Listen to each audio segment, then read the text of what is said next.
Welcome to Breaking News to Trading Moves.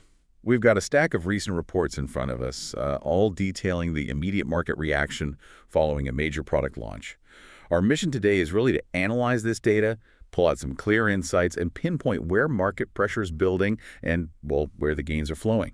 The primary headline driving this is the iPhone 17. Early reports suggest performance is quite strong. Looks like the launch outperformed the iPhone 16 by about 14%. That's across the US and China in the first 10 days. Yeah, that 14% number is pretty central here. And this momentum has pushed Apple, AAPL, to new all-time highs, getting closer to that $4 trillion valuation mark. Right. And that 14% outperformance figure, it really sets the stage. What the data shows is strong uptake of the standard base model in China. That's a big volume market. Yeah. And you combine that with really robust demand for the Pro and Pro Max upgrades here in the US. Which is helped by carrier promotions, right? Yeah, exactly. Heavily supported by carrier promotions. And this mix, it created some immediate winners, definitely, but also some very distinct losers, especially within the hardware supply chain.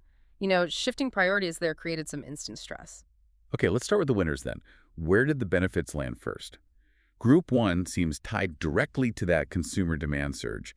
Analysts call it the Handset and Services Flywheel. Yeah, Flywheel is a good term for it because the stronger unit sales, that 14% sell-through increase, it boosts two areas at once. Obviously, you get the immediate hardware revenue bump, that's straightforward.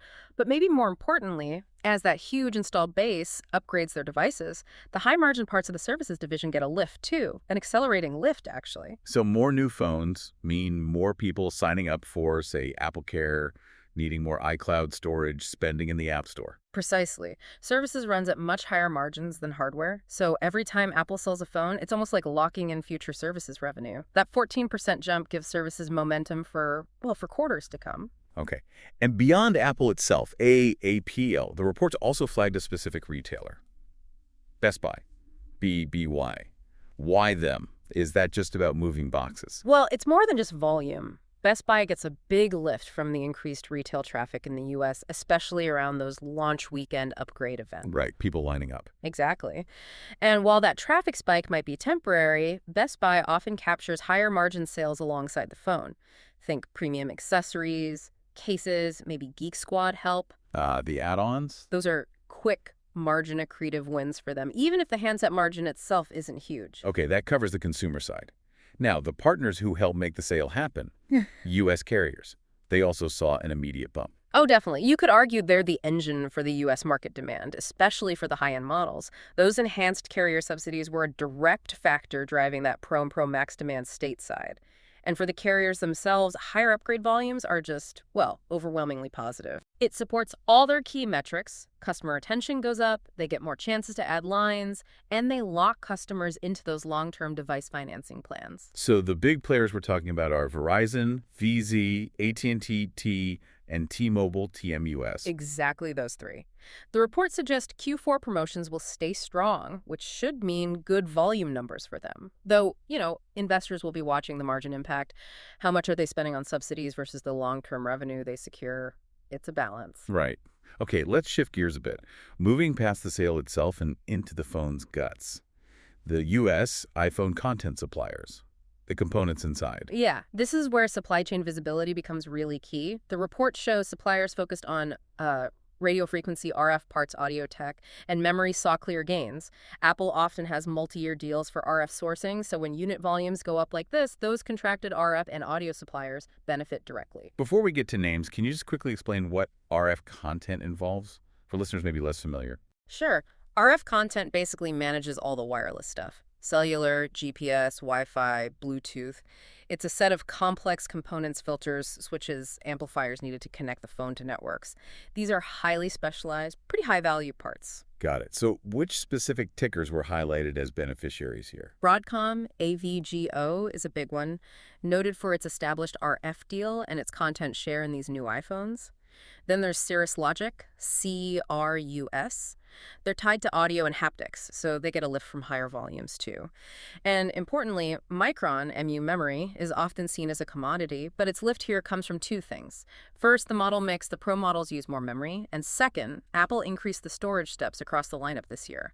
Micron supplies DRAM and NAND for this cycle. Okay, so far it's mostly about success driven by strong demand. But markets aren't usually that simple, are they? Where there are winners getting more share. There are often others getting squeezed. Yeah. Exactly. There can be some harsh displacements sort of hidden in the details. So let's look at the flip side, the losers. Where did the pressure land? You have to start with the most immediate pressure point: displaced RF vendors. While some RF names gained, Apple apparently reallocated some iPhone 17 orders. So that overall 14% unit growth didn't lift all boats equally in the RF space. Reallocation means what exactly for a vendor? Less business. Essentially, yes. An immediate cut in their expected share and revenue for this cycle.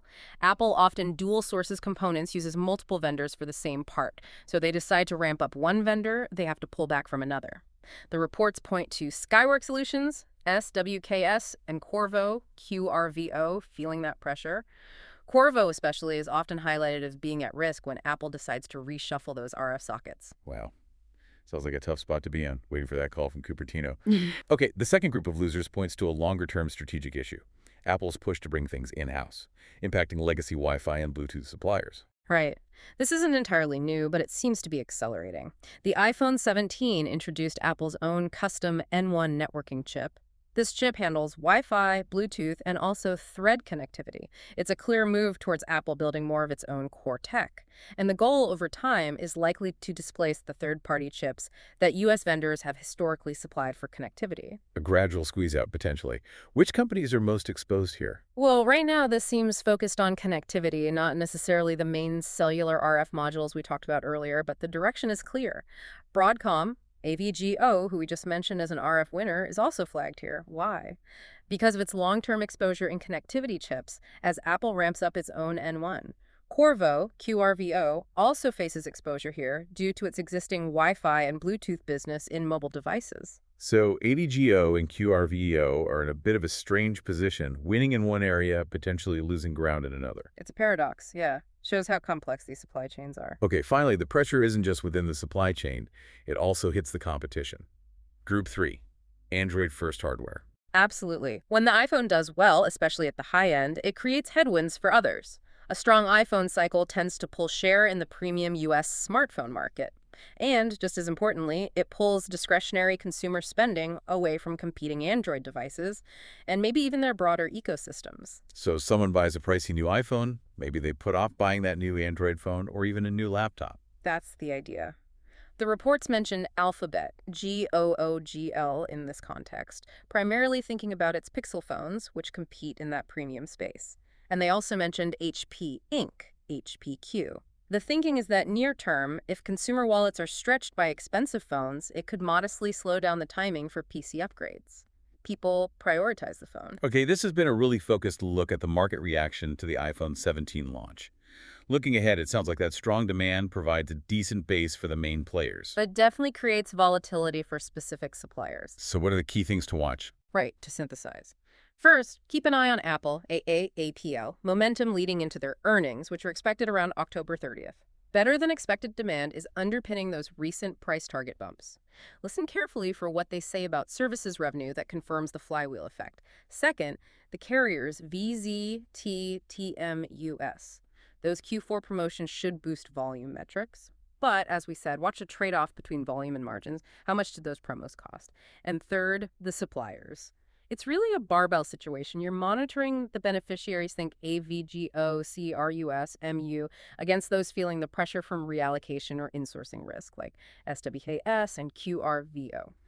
And the final word on who really won or lost specific component slots isn't in yet, is it?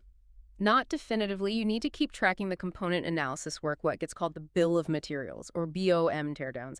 As more iPhone 17s get out there, analysts will literally take them apart to figure out the exact cost and who supplied which specific part.